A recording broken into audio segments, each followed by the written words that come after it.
जी, session से पहले ये हो रहा होता है। जब तक बच्चे ज्वाइन करते हैं।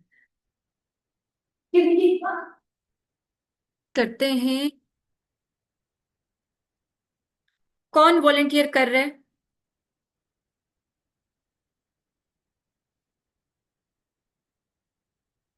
आमना, साथ हो बेटा? हम आपसे सुन लें। Yes ma'am. मैम मेरी प्रेजेंटेशन जो है वो 3 टॉपिक्स पे, एंजाइटी डिसऑर्डर्स, ट्रॉमा और पर्सनालिटी, तो वो आई थिंक काफी लंबी हो जाएगी। तो आप कोशिश करो कि सिर्फ हमें ना उसके की बुलेट एरियाज जो है ना उनके साथ कनेक्ट कर दो, ताकि जितने बच्चे हैं उनके फाइव लिए भी एक तरह की स्लाइड रिवीजन हो जाएगी। हम्म। रिवीजन हो जाएगी, मैम और जो कोशिश कीजिएगा प्रेजेंटेशन कि है 5 से 7 मिनट में इसको डन कर दो। अभी हमारे पास 9:22 हुए हैं ना, तो 9:30 तक इसको डन कर लो बेशक। मैम 25 स्लाइड्स हैं। Oh my God. नहीं, मैंने तो मैंने आप बहुत लोगों को। ही कम करूं। अच्छा, ऐसा कर सकते हो कि आप सिर्फ ब्रीफ कर दो, बेशक प्रेजेंटेशन ना प्ले करो। यस मैम, मैं डिसऑर्डर्स को जल्दी से ब्रीफ कर देती हूँ। हाँ, ये उनका बेस्ट सिर्फ है। डायग्नोस्टिक क्राइटेरिया ही मैंने मेंशन किया था, लेकिन वो भी इतना था कि सारे एंजाइटी डिसऑर्डर्स और ट्रॉमा डिसऑर्डर्स और पर्सनालिटी थे, तो इसलिए वो काफी लंबा हो गया था। हाँ हाँ, डेफिनेटली तो देखो, इसीलिए तो मैंने उसमें बेसिक से पे इतनी चीजें आप लोगों की टैब भी नहीं की ना। वो बहुत लंबा हो जाता है, वो तो आपको पूरे पूरे डेज एक डिसऑर्डर की एक्सप्लेनेशन और उसके क्राइटेरिया को फुल क्राइटेरिया को समझाने में लग जाता है। मैम अगर ब्रीफ बता मैं सको तो is it fine. Okay ma'am, just give me a moment please. Sure. Maryam, आप कोशिश कीजिएगा कि आप भी प्रिपेयर रखो बेटा, क्योंकि मुझे आइडिया है कि आपने भी प्रिपेयर किया हुआ है। तो I am giving you chance, all of you, कि हम दोबारा से, क्योंकि वो वाला सेगमेंट जो है ना आपका मॉड्यूल 4 के अंदर जो आप लोगों की अपनी प्रेजेंटेशन थी, वो बहुत इंपॉर्टेंट था। वो इसलिए मैं बार बार उसको रीशफल भी कर रही थी और रीस्केड्यूल भी कर रही थी, ताकि हम किसी तरह से उस डिस्कशन के लिए, प्रेजेंटेशन के लिए इकट्ठे हों। क्योंकि असल में तो आप लोगों को क्राइटेरिया ही सीखना है ना, कि अगर क्लाइंट आता है तो उसकी अलामात क्या हैं, उसके वर्ड्स क्या इस्तेमाल मुनासिब होते हैं, क्योंकि मदर लैंग्वेज तो हमारी डीएसएम की सारी आप लोगों को रट्टा लग जाए, फिंगर टिप पे आ जाए।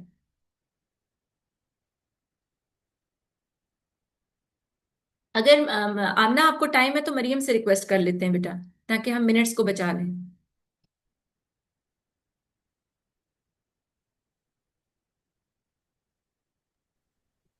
यस मैम, मुझे थोड़ा सा टाइम लगेगा। कोई आई इशू नहीं। Am just Maryam please, okay okay Aamna, thank you so much. Maryam please open कीजिएगा।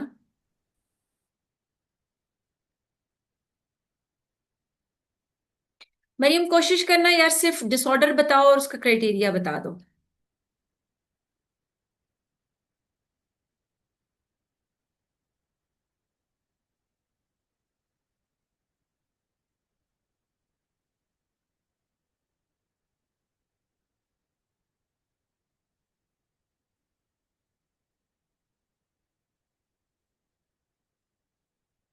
अच्छा, अगर आप लोगों का नहीं है वो नहीं हो रहा, कृतिका आप प्रिपेयर हो या नहीं हो प्रिपेयर बेटा? जल्दी जल्दी रिस्पॉन्ड कर दो, इसमें हिचकिचाने वाली कोई बात नहीं है, इस तरह से आपका भी टाइम बच जाएगा, मेरा भी। यस मैम, मैं प्रिपेयर्ड हूँ। चलो फिर आप स्टार्ट कर लो। मरियम के इंटरनेट का बासकत ऊपर नीचे हो जाता है, वो शो तो हो रही होती है लेकिन इंटरनेट उनका नहीं सही चल रहा। मैम प्रेजेंटेशन शेयर नहीं हो रही है मेरे अच्छा, मैं पास। आपको ना वो कर देती हूँ, आप करिएगा बेटा। मैंने सेटिंग चेंज कर दी है। मैम शेयर हो रही, हाँ, स्क्रीन पे साइकोटिक आ रही है डिसऑर्डर सबके है पास? आपकी जी, ठीक हो गया। We can see you. Okay ma'am. Ma'am should I start? जी, बिस्मिल्लाह कीजिए बेटा। तो first of all psychotic disorders होते क्या हैं? तो साइकोटिक डिसऑर्डर्स होते हैं group of severe mental health conditions in which a person loses touch with reality, making it hard to tell what's real and what isn't. So Kritika basically, बेटा, एक presentation आपकी खुली थी लेकिन अब मेरे ख्याल से वो स्क्रीन, हाँ बस ठीक है। जी। ओके, तो मैम बेसिकली होता ये है साइकोटिक डिसऑर्डर्स में कि मतलब ये जो साइकोटिक डिसऑर्डर है स्पेसिफिकली मेंटल हेल्थ कंडीशंस होती हैं जिसमें आपको आप जो है वो रियलिटी से अब क्या बोल सकते हैं कनेक्शन लूज कर देता है और हम्म। आप वो चीजें देख रहे थे जो एक्चुअल में होती नहीं है।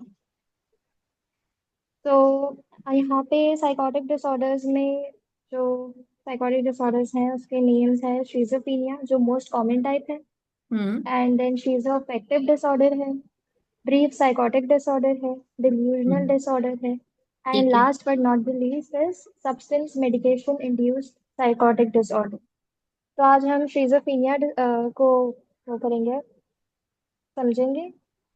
तो शिजोफ्रेनिया एक क्रॉनिक ब्रेन डिसऑर्डर है। क्रॉनिक से मुराद है लॉन्ग टर्म, जो कि जिसका कोई इलाज नहीं है। It's not curable but yes it could be like हम इसको ऐसे कर सकते हैं कि लोग फंक्शन कर सके डे टू डे अपने उसमें लाइफ में, बट ये पूरी तरीके से आप क्योर नहीं कर सकते।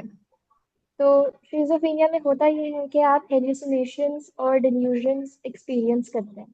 अब हेलुसिनेशंस में आपके पास ऐसी आप आवाज़ें सुनते हैं जो कि लाइक रियल वर्ल्ड से उसका कोई वास्ता नहीं होता, बट जो इंसान शिजोफ्रेनिया से गुजर रहा होता है हम्म। उसे कुछ ऐसी आवाजें सुनाई दे रही होती है जो सिर्फ उसे ही सुनाई दे रही होती है। मतलब अगर वो अभी कोई शिजोफ्रेनिया से है, मतलब किसी को है शिजोफ्रेनिया, तो उसे डिल्यूजनल जैसे हम कहते हैं ना कि फॉल्स बिलीव्स कह सकते हैं, कि हम्म। वो कुछ ऐसी चीजें देख रहा है, मतलब उसे ऐसे मखलूक दिख रहे हैं जो एग्जिस्ट नहीं करते नॉर्मल इंसान के लिए, बट उसे वो चीज बहुत परेशान करती है और एक डिसऑर्गेनाइज थिंकिंग का पैटर्न फॉलो हो रहा होता है। मतलब उसको समझ नहीं आ रहा होता कि हो क्या रहा है मेरे साथ। उसे आवाजें सुनाई दे रही होती है किसी भी टाइम पे, एंड कुछ भी दिख रहा है, मतलब जैसे हम उसको घोस्ट का नाम भी दे सकते हैं, ऐसे क्रिएचर्स दिख रहे हैं जो एग्जिस्ट नहीं करते। हम्म। तो सेकेंड इज के डिफरेंट टाइप्स ऑफ शिजोफ्रेनिया। तो इसमें हमारे पास तीन कैटेगरीज हैं। एक तो पैरानॉइड है जिसमें हेल्यूसिनेशंस एंड डिल्यूजन्स आते हैं। हम्म। दूसरा कैटेटोनिक है हम्म। जिसमें अनयूजुअल मूवमेंट्स होते हैं, मतलब हम्म। इंसान एक बहुत एक्टिव से एकदम स्टिल हो जाए, तो इस तरीके से अनयूजुअल मूवमेंट्स पे वो स्विच करता रहता है। एंड एक और है विच इज डिसऑर्गेनाइज्ड, जो कि पैरानॉइड एंड कैटाटोनिक का मिक्सचर है। फिर यहाँ पे कॉमन सिम्टम्स हैं। तो कॉमन सिम्टम्स को हम दो उसमें डिवाइड करते हैं, एक पॉजिटिव सिम्टम्स होते हैं और एक नेगेटिव सिम्टम्स होते हैं। तो हम्म। पॉजिटिव सिम्टम्स ऐसे होते हैं जिसमें जो पर्सन होता है उसका मेंटल स्टेट एक new way of thinking and behaviour जो है वो प्रेजेंट करता है। मतलब उसका जो थिंकिंग पैटर्न है और जो उसका बिहेवियर है वो बिल्कुल थोड़ा सा न्यू चीज़ एक्सपीरियंस कर रहा होता है। और नेगेटिव में जो उसके पास जो मतलब उसका फंक्शन है और जो उसका बिहेवियर है वो एक नेगेटिव मतलब चीज शो कर रहा होता है कि जो उसकी कैपेबिलिटीज है वो खत्म हो रही होती है।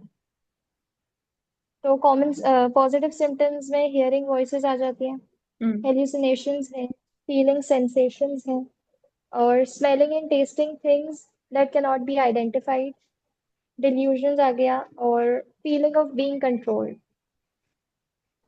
एंड नेगेटिव सिम्टम्स में हमारे पास आ जाती है difficulty communicating, tiredness, absence of willpower or motivation, poor memory and concentration, inability to cope. Then हमारे पास causes and risk factors में excuse me मैम, 2 मिनट।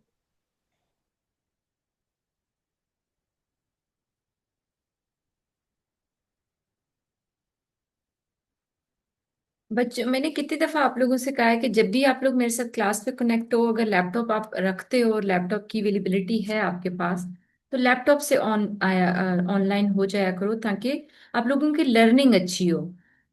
अभी आपको पता है लर्निंग स्पैम इतना ज्यादा खराब हो रहा है। हम जो ऑनलाइन कोर्सेज के साथ कनेक्ट होते हैं और हमें लगता है कि हम लर्न कर रहे हैं, हम मोबाइल से उस कदर, क्योंकि स्क्रीन छोटी है, मोबाइल के साथ कंडीशनिंग हमारी डिफरेंट है, तो उस पे हम नहीं उस तरह से कर पा रहे होते। Sorry Kritika, ma'am for the कोई इनकन्वीनियंस। कोई कोई इशू नहीं है कृतिका। अगर मैं आपसे पूछूं कि जैसे साइकोटिक डिसऑर्डर को आप एक्सप्लेन कर रहे थे, तो साइकोटिक डिसऑर्डर में टोटल कितने डिसऑर्डर को आपने अलाइन किया हुआ है? मैम मैंने फाइव ठीक डिसऑर्डर्स को अलाइन किया। ठीक है। और हाँ उसमें मैम, ये सारे आपके। मिलते जुलते हैं। लाइक कुछ कुछ सिम्टम्स सब में मिलते हैं। जो ठीक है। कॉमन टाइप है वो शिजोफ्रेनिया है। ठीक है, आप लोगों ने आपने जो प्रेजेंटेशन बनाई है बहुत अच्छी है। मैं आपकी थोड़ी मदद कर देती हूँ ताकि हम थोड़ा सा, कितना रह गया है आपका? मैम बस थोड़ा सा रह गया है। श्योर, प्लीज कंटिन्यू कीजिएगा। ओके मैम, तो कॉजेज एंड रिस्क फैक्टर्स में हमारे पास आ जाते हैं फैमिली हिस्ट्री, हम्म। जेनेटिक्स, कि अगर किसी को नहीं है, मतलब फादर को नहीं है वो चीज़, तो मे बी उनके ग्रैंडफादर को हो, दैट्स वाई वो जेनेटिक्स में ऐसा है, तो बंदा जो है वो शिजोफ्रेनिया से सफर कर रहा है। या फिर ब्रेन केमिकल इम्बैलेंस हो सकता है। हम्म। प्रॉब्लम मदर को हो सकती है ड्यूरिंग प्रेगनेंसी, या बर्थ के टाइम पे कुछ ऐसा हो जिसकी वजह से जो है वो चीज़ थोड़ी सी 50-50 अप एंड डाउन हो गई, दैट्स वाई जो बंदा है जिसको शिजोफ्रेनिया हो चुका है, मे बी हम्म। क्योंकि प्रेगनेंसी के टाइम पे भी बहुत सारे इश्यूज होते हैं, बहुत सारे केमिकल इम्बैलेंसेस हो सकते हैं। या फिर drug use, specially in tin years, और स्ट्रेस या फिर लाइफ चेंजेस। और नेक्स्ट स्लाइड जो है वो हमारी है इम्पैक्ट ऑन डेली लाइफ। तो उसमें ट्रबल कीपिंग अ जॉब और स्टडिंग, जो इंसान जिससे शिज़ोफ्रेनिया है या जो उससे गुजर रहा है, उसे अपनी जॉब या फिर अपनी जो डेली लाइफ की एक्टिविटीज़ हैं वो उतनी अच्छे से नहीं कर सकता है, क्योंकि वो अब फॉर इंस्टेंस मैं बैठी हुई हूँ, मैं पढ़ाई कर रही हूँ, एंड सडनली मुझे कोई ऐसा क्रिएचर दिख रहा है जो हम्म। बिल्कुल एग्जिस्ट ही नहीं करता, और मैं उसको फर्स्ट टाइम देख रही हूँ, तो मैं तो एकदम डर जाऊंगी, परेशान हो जाऊंगी कि ये क्या हो गया। तो and struggle with self care, eating, hygiene, sleeping, वो सब कुछ जो है वो अप एंड डाउन हो जाता है, और आइसोलेशन में इंसान चला जाता है। हम्म। नाउ कोपिंग स्ट्रेटेजीज पे जाते हैं हम। तो हम किसी मेडिकल, मतलब किसी जो जैसे प्रैक्टिशनर है या फिर वो थेरेपिस्ट है, सॉरी थेरेपिस्ट, उनसे हम कंसल्ट करें कि वो हमें बेहतर तरीके से हमें मेडिसिन रेगुलरली देंगे, और काउंसलिंग हमें जो है वो हेल्प कर सकती है। जैसे मैंने आपको स्टार्टिंग में बोला कि शिजोफ्रेनिया जो है वो क्योरेबल नहीं है, बट आप इसको मैनेज कर सकते हैं। मैनेजेबल है बट क्योरेबल नहीं है, क्रॉनिक डिजीज है, तो वो लाइफ टाइम लॉन्ग टर्म्स पे चला जाता है। और एक डेली रूटीन को फॉलो करके जो है वो इस चीज़ को किया जा सकता है, या फिर सपोर्ट ग्रुप जैसे कि होते हैं। एंड फैमिली को इन्फॉर्म करना, फैमिली को अवेयर करना इस चीज़ के बारे में, क्योंकि फैमिली आपके साथ होती है तो वो ही आपको मैनेज कर रही होती है। एंड ट्रीटमेंट ऑप्शंस में यही मेडिकेशंस हो गई, और कॉग्निटिव बिहेवियरल थेरेपी यूज़ कर सकते हैं, फैमिली थेरेपी भी कर सकते हैं, बिकॉज फैमिली हमारे सराउंडिंग में होती है, तो अगर वो अवेयर होंगी इस चीज़ के बारे में तो 50% काम तो वही हो गया। एंड मैम लास्ट में डीआईडी के बारे में थोड़ा सा बता दूं। आपका जो डिसऑर्डर था ना, उसके अंदर थोड़ा सा ऐड करती हूँ, और फिर हम यहाँ पे ना ये जो मैनेजमेंट है, मैं आप सबसे रिक्वेस्ट करूंगी मैनेजमेंट पे बेशक ना जाइए। मैनेजमेंट के हवाले से हम डेफिनेटली डिस्कस भी करेंगे, और मुझे आइडिया है कि आप लोगों को ऐसा नहीं कि बिल्कुल नील एंड कोरे हैं, आप लोगों को बहुत पता है। लेकिन ये प्रेजेंटेशन सिर्फ मैंने क्राइटेरिया को आप लोगों को रट्टा लगाने के लिए कहा था। जी जी। डीआईडी को जल्दी से एक्सप्लेन कर दीजिए कृतिका बेटा। यस मैम, तो डीआईडी में जैसे डिसोसिएटिव आइडेंटिटी डिसऑर्डर है, तो इसमें होता ये है कि इंसान दूसरी दूसरी पर्सनालिटीज में जो है वो दूसरी पर्सनालिटी को अपना लेता है। जैसे कि एक मूवी की एग्जांपल दूंगी, हम सबने भूल भुलैया देखी है। तो उसमें होता ये है कि जो लड़की होती है, जो मेन लीड है, वो मतलब पली बड़ी होती है एक मतलब नॉर्मल फैमिली में, लेकिन उसके पास्ट उसका ऐसा होता है कि जैसे वो अपनी दादी से बहुत वो होती है, अटैच होती है, लेकिन उनके जो फादर है वो उसे ले जाते हैं बहुत ही छोटी उम्र में, हम्म। बाहर ले जाते हैं अब्रॉड। एंड उसे उस चीज़ का इतना सदमा लगता है कि जब वो बड़ी होती है, तो जब भी वो स्टोरीज, क्योंकि उसकी दादी उसको स्टोरीज सुनाती है, तो वो इतना इन्वॉल्व हो जाती है स्टोरीज में कि वो वही कैरेक्टर को अडाप्ट कर लेती है। ठीक है, इसका अब मेन उसे हिंदी आती क्राइटेरिया है। क्या है? Sorry ma'am. इसका बच्चे मेन क्राइटेरिया क्या है, डायग्नोसिस क्राइटेरिया? मैम डायग्नोसिस का ये है कि एक मिनट। कोई बात नहीं, आगे कर लो, हम क्राइटेरिया मिलके पढ़ मैम लेते ये हैं। ओके। तो मैम ये इस स्टोरी से एक्सप्लेन करना था कि वो जैसे हिंदी उसे आती है, बट वो जब स्टोरी सुनती है तो मतलब बंगाली भी अडेप्ट कर लेती है। मतलब वो लैंग्वेज ही जो उसने ना कभी पढ़ी है ना कभी सुनी है ना कभी बोली है, वो पूरी लैंग्वेज उसको आ जाती है। तो डीआईडी में ऐसा होता है कि इंसान बिल्कुल ही दूसरा कैरेक्टर बन जाता है, सारी चीजें अडेप्ट कर लेता है। मतलब उसका ब्रेन इस तरीके से हो जाता है कि वो सारी चीजें जो है वो जो उसने कभी बोली भी नहीं होगी कभी देखी भी नहीं होगी वो खुद कर रहा होगा। हम्म।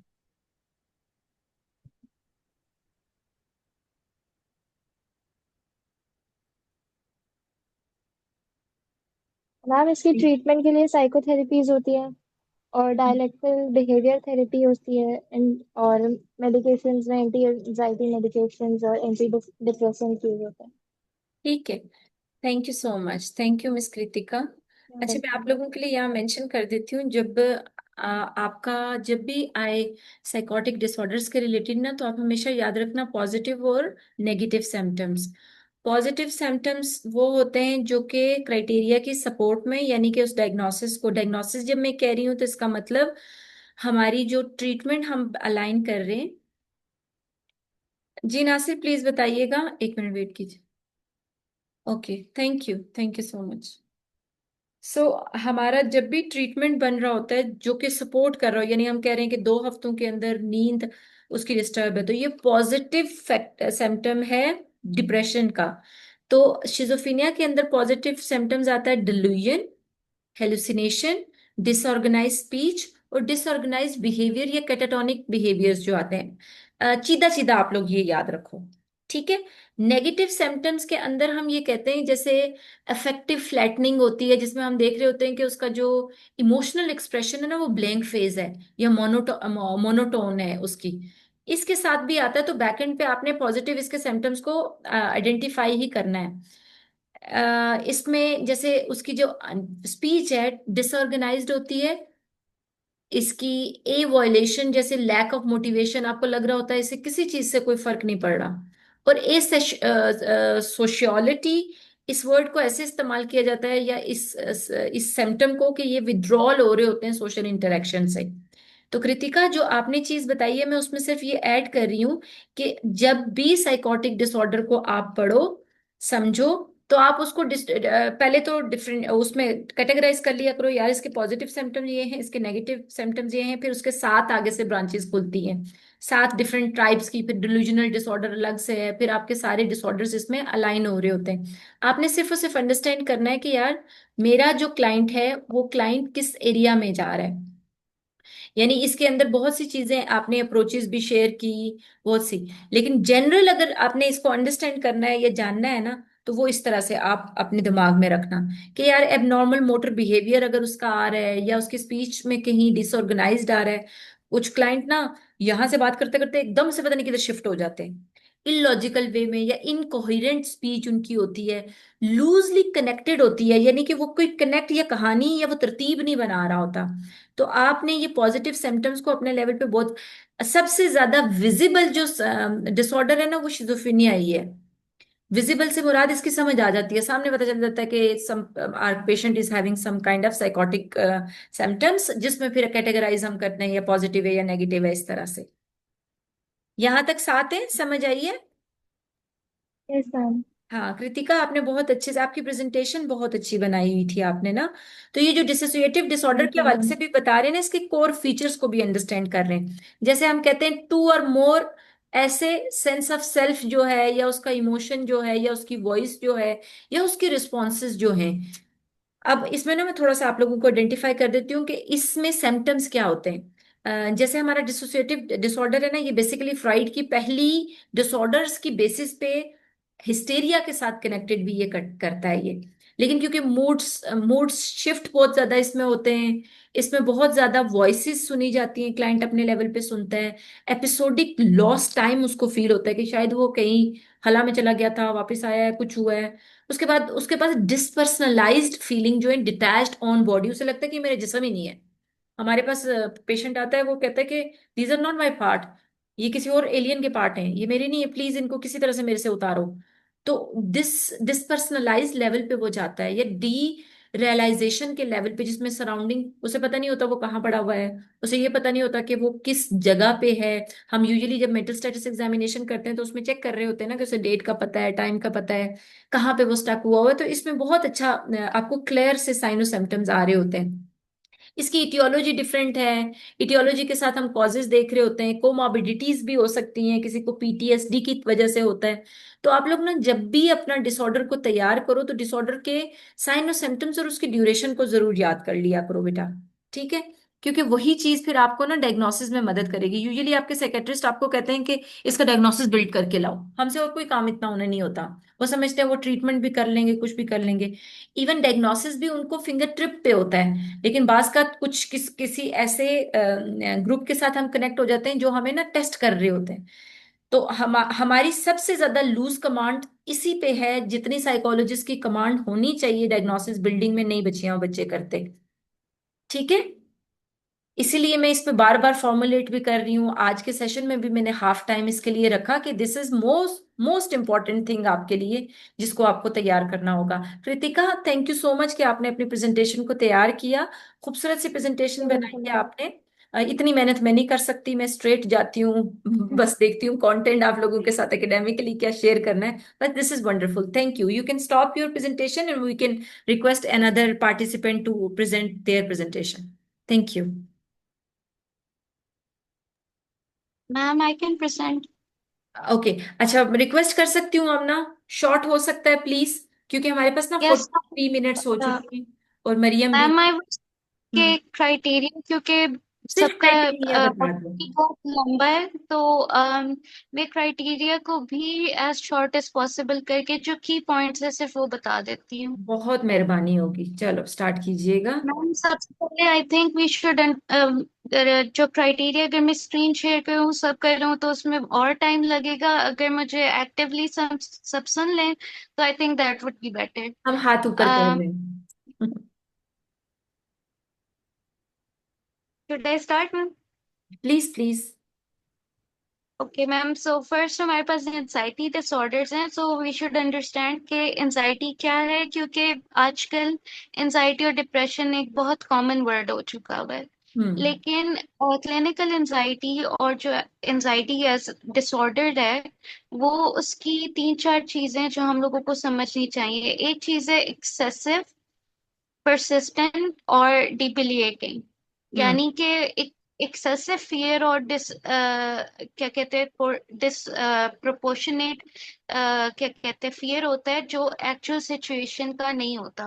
हम्म। और परसिस्टेंट होती है यानी एक ऑन गोइंग चीज है जो डेली लाइफ की आपकी चीजों में इंटरफेयर कर रही होती है। डिबिलिएटिंग वो इसी चीज का होता है कि सिम्टम्स उसके आपकी डेली लाइफ में, फंक्शनिंग में, वर्क में, स्कूल रिलेशनशिप्स में, हर चीज में इंटरफेयर कर रहा होता है। फर्स्ट हमारे पास है सेपरेशन एंजाइटी डिसऑर्डर।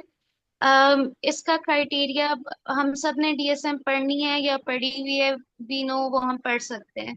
लेकिन काफी लंबा criteria, so I just make it short कि मैं मेन इसका फीचर बता देती हूँ कि DSM-4 TR में बेसिकली सेपरेशन एंजाइटी जो है वो कंसिडर किया था कि सिर्फ बच्चों में होती है, कि वो पेरेंट से या केयर गिवर से दूर नहीं रह सकते। लेकिन देन DSM-5 में उन्होंने कहा था कि बड़ों में भी ये डिसऑर्डर हो सकता है। बेसिकली इसका जो की फीचर है वो ये है कि कोई भी एक पर्सनैलिटी हो सकती है, केयर गिवर हो सकता है, कोई भी हो सकता है, पेरेंट हो सकता है, सिबलिंग भी हो सकता है। ऐसी एक्सेसिव फियर और एंजाइटी और कंसर्न बंदे में डेवलप हो जाती है कि उनको कांस्टेंट फियर और एंजाइटी रहती है उनसे सेपरेट होने की, क्योंकि उनको बार बार डर लग रहा होता है कि या तो दूसरे बंदे को, केयर गिवर को, किसी को, जो भी वो पर्सन है, उसको कुछ हो जाएगा या कोई इलनेस हो जाएगी, कोई हार्म हो जाएगा, कुछ भी हो जाएगा, वो सारा वक्त उस बंदे के साथ रहना चाहते हैं। इसमें नाइटमेयर्स भी उस बंदे से दूर होने की आ सकती हैं। Attachment figure can be anyone, और हर किस्म की बैड थॉट्स आती हैं कि उस अटैचमेंट फिगर से दूर होने से क्या क्या कुछ हो सकता है। इसमें बेसिकली जो है आपका जो क्राइटेरिया ए है उसमें जो है 8 में से 3 सिम्टम्स एटलीस्ट होने चाहिए। फिर हम्म। उसके बाद जो फियर में यही है कि बी जो क्राइटेरिया वो ये है कि एटलीस्ट 6 मंथ्स या ज्यादा जो है एडल्ट्स में ये प्रिवेल करना चाहिए। और जो क्राइटेरिया सी है वो यही है कि क्लिनिकल डिस्ट्रेस ऑब्वियसली वो या फिर इम्पेयरमेंट इन सोशल सेटिंग्स जो है वो आपकी होनी चाहिए। और लास्ट जो क्राइटेरिया है वो यही है कि it is not better explained by any other mental disorder और मेडिकल कंडीशन। फिर नेक्स्ट हमारे पास जो एंजाइटी डिसऑर्डर है that is sorry sorry ma'am, selective mutism. ये छोटा सा है, इसमें यही है बेसिकली की फीचर इसका ये है कि किसी एक स्पेसिफिक सिचुएशन में कोई भी पर्सन जो है वो रिफ्यूज कर देता है बोलने से।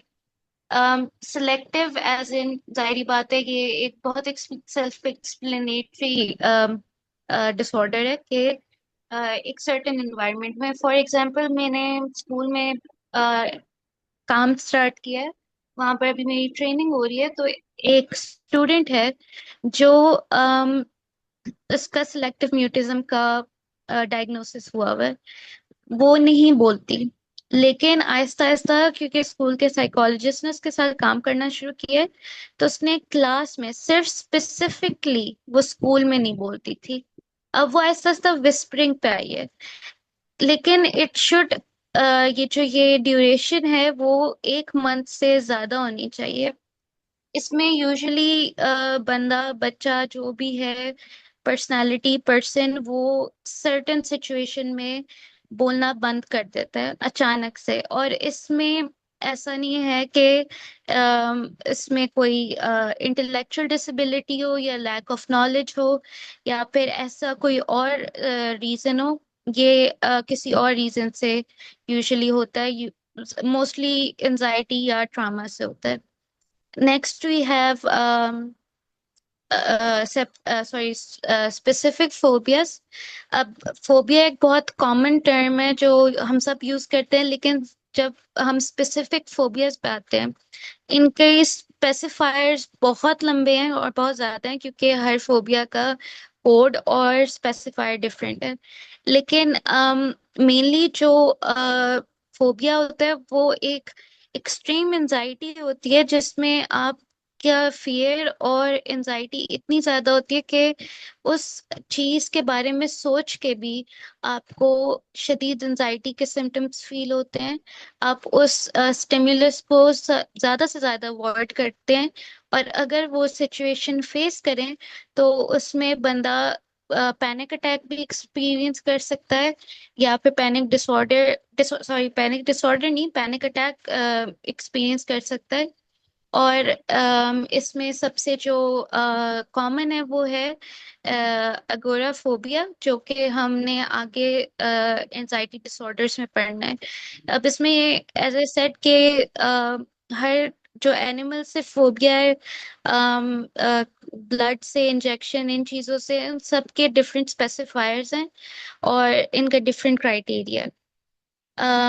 नेक्स्ट हमारे पास जो एंजाइटी डिसऑर्डर है, इट इज अगोरा सोशल एंजाइटी डिसऑर्डर या सोशल फोबिया जिसे कहते हैं। हम यूजुअली कहते हैं कि जो इंट्रोवर्ट्स हैं वो इस तरह के होते हैं, बट बेसिकली इसका की फीचर ये है कि लोग बाहर या सोशलाइज करने से इतना ज्यादा डरते हैं कि वो किसी सोशल एनवायरनमेंट में रह ही नहीं सकते। मेनली जितने भी एंजाइटी डिसऑर्डर्स हैं इनमें सर्टेन सिचुएशंस में पैनिक अटैक्स ही अगर होते हैं, और बंदा या तो बोल नहीं सकता, बोलना या तो सही तरह बोल नहीं पाएगा, लोगों के साथ होगा। बच्चों के अंदर इसकी सिम्टम्स थोड़े डिफरेंट है और बड़ों के अंदर थोड़े से डिफरेंट है। ऑलमोस्ट सेम है, लेकिन सही बात है कि बच्चा और वे में शो करता है, बड़े और वे में शो करते हैं, सिर्फ ये फर्क है।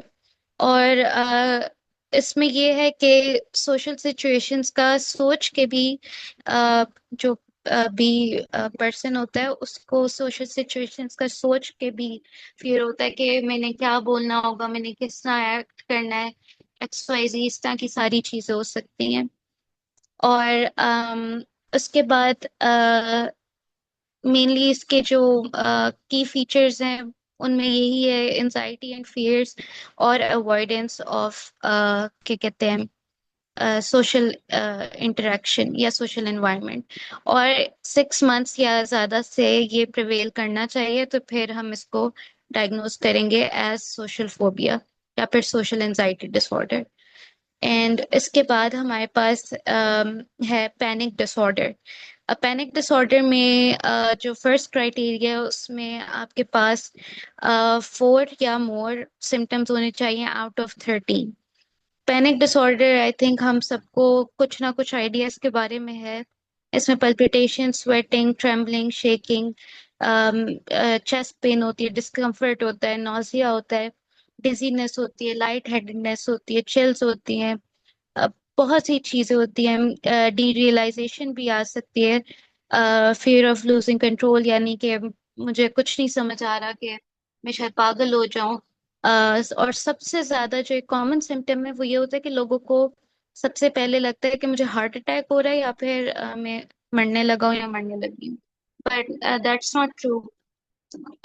इसका जो क्राइटेरिया भी है वो ये है कि at least 1 attack followed by 1 month. 1 month में एटलीस्ट एक अटैक, पैनिक अटैक होना जरूरी है। और फिर उसके बाद हम इसको डायग्नोज करते हैं कि अगर उस वो कितना परसिस्टेंट है और कितना एक्सट्रीम है। और उसके बाद जो है वही दो चीजें हैं क्राइटेरिया C एंड B, के disturbance is not attributable to physiological effects और सब्सटेंसेस, और this disturbance is not better explained by any other mental disorder or medical condition। और नेक्स्ट हमारे पास है पैनिक अटैक। ये एक डिसऑर्डर नहीं है लेकिन पैनिक अटैक का स्पेसिफायर है, इसका कोई कोड नहीं है। लेकिन पैनिक अटैक एटलीस्ट हर किसी को वंस इन लाइफ टाइम हो जाता है। इट्स जस्ट द सेम जो आपको ना, पैनिक सो सॉरी मैं आपको डिसऑर्डर। इंटरप्ट कर रही हूँ। हमारे पास जो इस मीटिंग का भी टाइम पीरियड ऊपर शो हो रहा है ना, वो लिमिटेड हो रहा है। यस।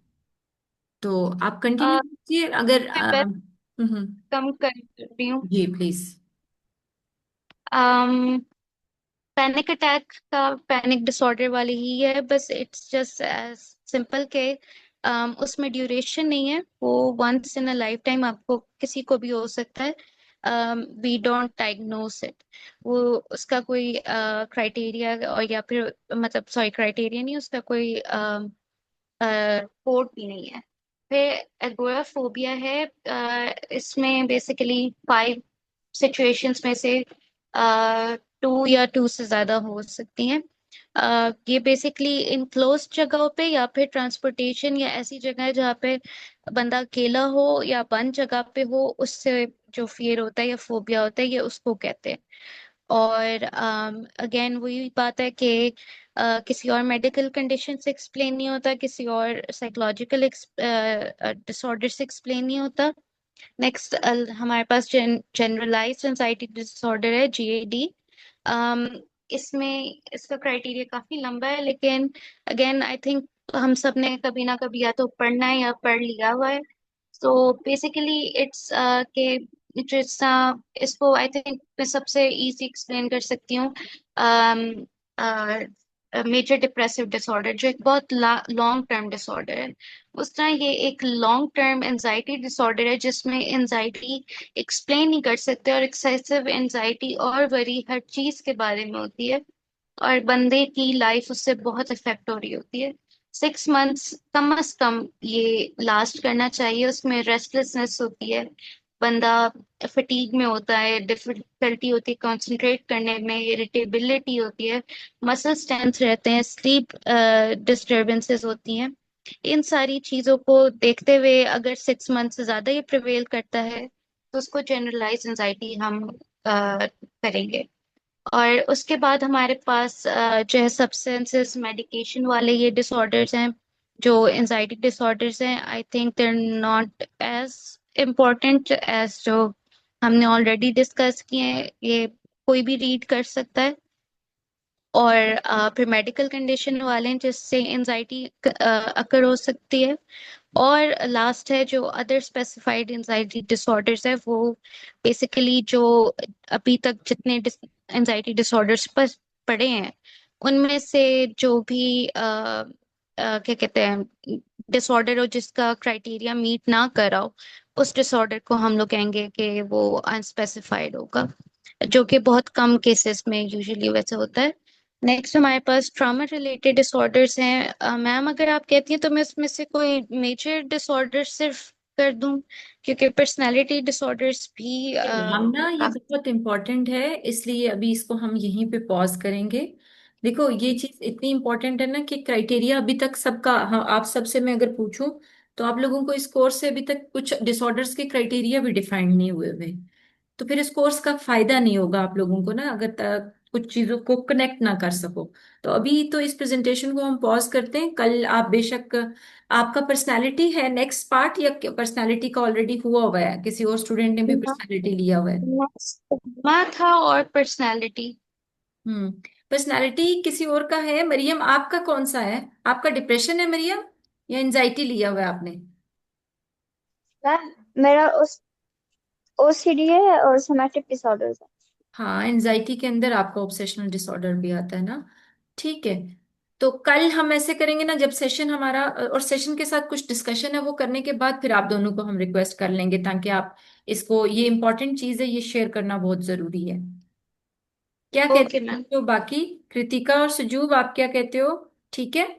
ताकि अभी जल्दी जल्दी अगर आमना कर भी यस लेगी तो मैम। आप लोगों की समझ में नहीं आएगी। बहुत जरूरी है कि ये चीजें ना कम से कम हमारी कनेक्टेड होनी चाहिए, थेरेपी के रिलेटेड।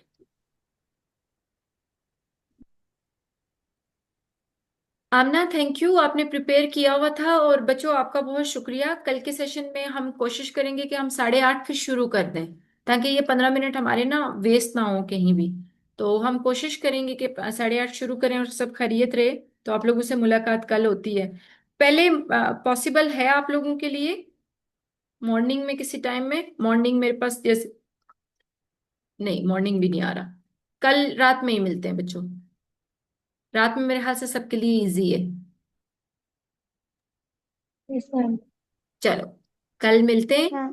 आप कोर स्किल्स को थोड़ा सा दोबारा से देखना चाहो तो वो उसकी स्लाइड्स में शेयर कर दूंगी, या कल एक ही दफा कलेक्टिवली शेयर करूंगी, दोबारा से देख लीजिएगा। और उस स्किल के रिलेटेड कोई क्वेश्चन हुआ तो मुझसे जरूर पूछ लीजिएगा। आमना, मरियम, सजूब, अक्सा, कृतिका, थैंक यू बच्चा। आप लोग अभी तक मेरे साथ मैम कनेक्टेड हो। कल मुलाकात होती है आप लोगों से। अस्सलाम वालेकुम।